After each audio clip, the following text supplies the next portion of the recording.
صدق اللہ العلی العظیم۔ سورۃ النمل کا آغاز ہے۔ قرآن پاک کی ترتیب کے اعتبار سے اس کا نمبر 27 ہے، نزول کے اعتبار سے اس کا نمبر 48 ہے۔ اس میں 93 آیتیں، 93 آیات اور 7 رکوع ہیں۔ بسم اللہ الرحمن الرحیم۔ اللہ کے نام سے شروع جو بہت زیادہ مہربان نہایت رحم کرنے والا۔ اس سورہ مبارکہ کا نام نمل جو ہے، اس کے معنی ہے چونٹی۔ یہ ایک وہ چونٹی ہے جس نے حضرت سلیمان علیہ السلام سے کلام کیا، تو اس چونٹی کا ذکر اس سورہ مبارکہ میں ہے۔ اسی مناسبت سے اسے سورۃ النمل کہتے ہیں، اور یہ مکی ہے، ہجرت سے پہلے اس کا نزول ہوا۔ طاسین تلک آیات القرآن و کتاب مبین، یہ قرآن اور روشن کتاب کی آیتیں ہیں۔ ہدن ہدایت ہے، و بشریٰ للمؤمنین، اور ایمان والوں کے لیے خوشخبری۔ الذین یقیمون الصلاۃ، ایمان والے وہ لوگ جو نماز قائم رکھتے ہیں۔ وَيُؤْتُونَ الزَّكَاةَ، اور وہ زکوٰۃ ادا کرتے ہیں۔ وَهُمْ بِالْآخِرَةِ هُمْ يُوقِنُونَ، اور وہ آخرت پر یقین رکھتے ہیں۔ إِنَّ الَّذِينَ لَا يُؤْمِنُونَ بِالْآخِرَةِ، بے شک جو لوگ آخرت پر ایمان نہیں لاتے۔ زَيَّنَّا لَهُمْ أَعْمَالَهُمْ، ہم نے ان کے اعمال ان کے لیے خوشنما کر دیے۔ فَهُمْ يَعْمَهُونَ، تو وہ بھٹکتے پھرتے ہیں۔ اولئک الذین لہم سوء العذاب، یہ وہ لوگ ہیں جن کے لیے بہت بڑا اور برا عذاب ہے۔ وہم فی الآخرۃ ھم الاخسرون، اور آخرت میں وہی سب سے زیادہ نقصان میں رہیں گے۔ وانک، اور بے شک آپ، لتلقی القرآن، آپ پر قرآن پڑھا جاتا ہے۔ من لدن حکیم علیم، حکمت والے علم والے رب العالمین کی طرف سے۔ اذ قال موسیٰ لأہلہ انی آنست نارا، یاد کیجیے جب موسیٰ نے اپنی زوجہ سے فرمایا بے شک مجھے ایک آگ نظر آئی۔ یہ وہی واقعہ ہے جس کا ذکر ہم پہلے سن چکے کہ موسیٰ علیہ السلام مدین سے مصر آ رہے تھے، اور پھر آگ لینے کے لیے وہاں پہنچے کوہ طور پر، اور وہاں آپ نے اللہ تعالی کے کلام کو سماعت کیا۔ رب العالمین نے ارشاد فرمایا، یا موسیٰ انہ انا اللہ العزیز الحکیم، اے موسیٰ بے شک میں ہی اللہ ہوں، بڑا غالب، بڑا حکمت والا۔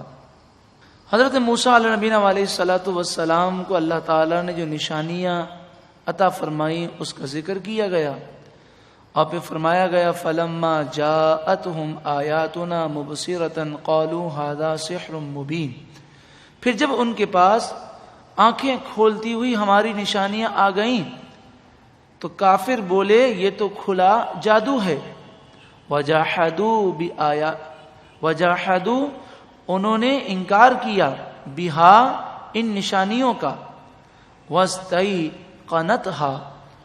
واستيقنتها انفسهم ظلما وعلوا، ظلم اور تکبر کرتے ہوئے انہوں نے انکار کر دیا، حالانکہ ان کے دل ان نشانیوں کا یقین کر چکے تھے۔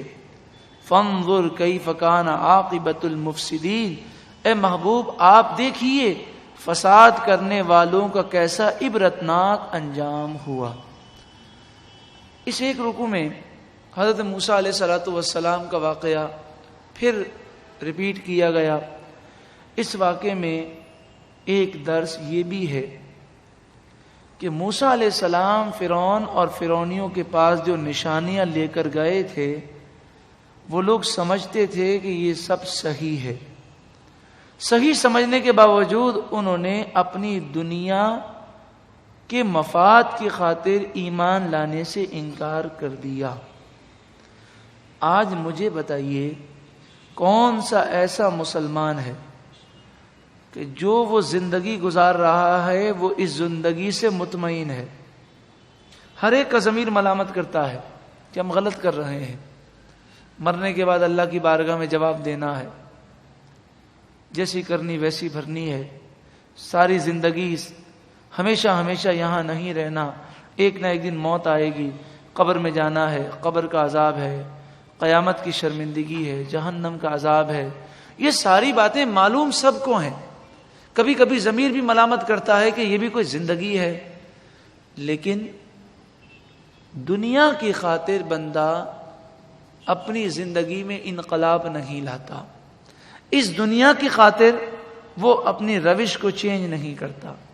اور یہی کافروں کی عادت ہے اور یہی تمام گمراہ لوگوں کی عادت ہے.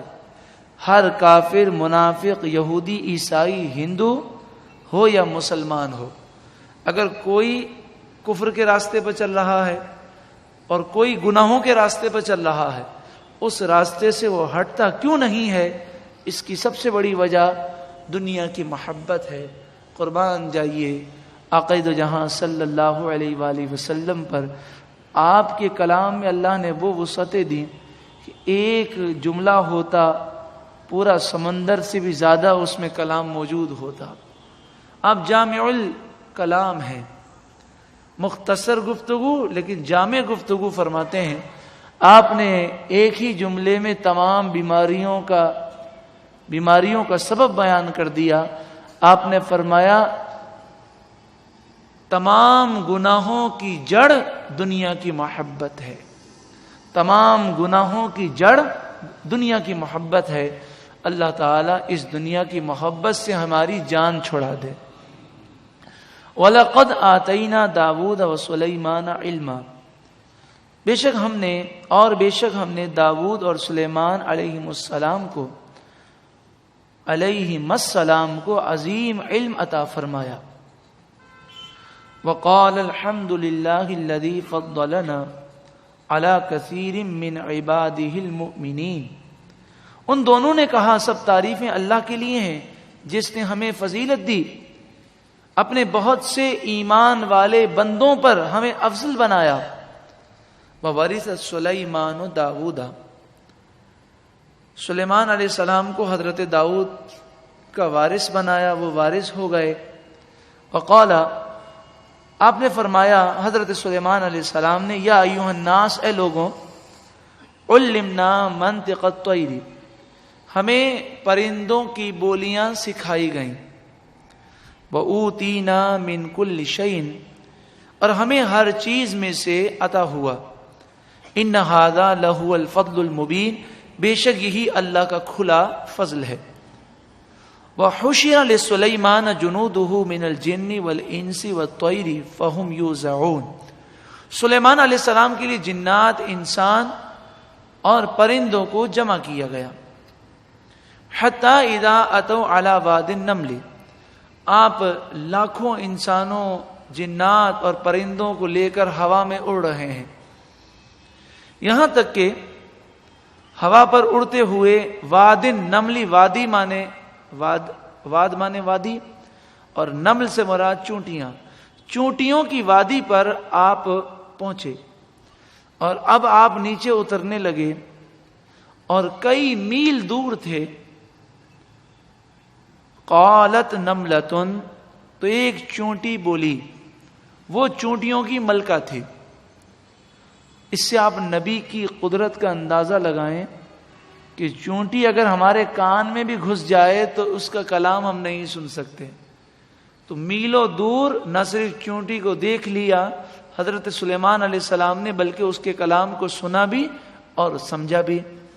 تو چونٹیوں کی ملکہ کہنے لگی، یا ایھا النمل، اے چونٹیوں، ادخلوا مساکنکم، اپنی رہائش گاہوں میں، اپنے گھروں میں گھس جاؤ. لا یحطمنکم سلیمان وجنودہ وہم لا یشعرون، بہت بڑا سلیمان علیہ السلام کا لشکر یہاں پر اتر رہا ہے، تم چھوٹی چھوٹی ہو سکتا ہے کسی کو تم نظر نہ آؤ اور کچل دی جاؤ. اس لیے لا علمی میں، بے خبری میں سلیمان علیہ السلام کا لشکر تمہیں کچل نہ دے، اس لیے تم اپنے بلوں میں اور اپنے گھروں میں گھس جاؤ۔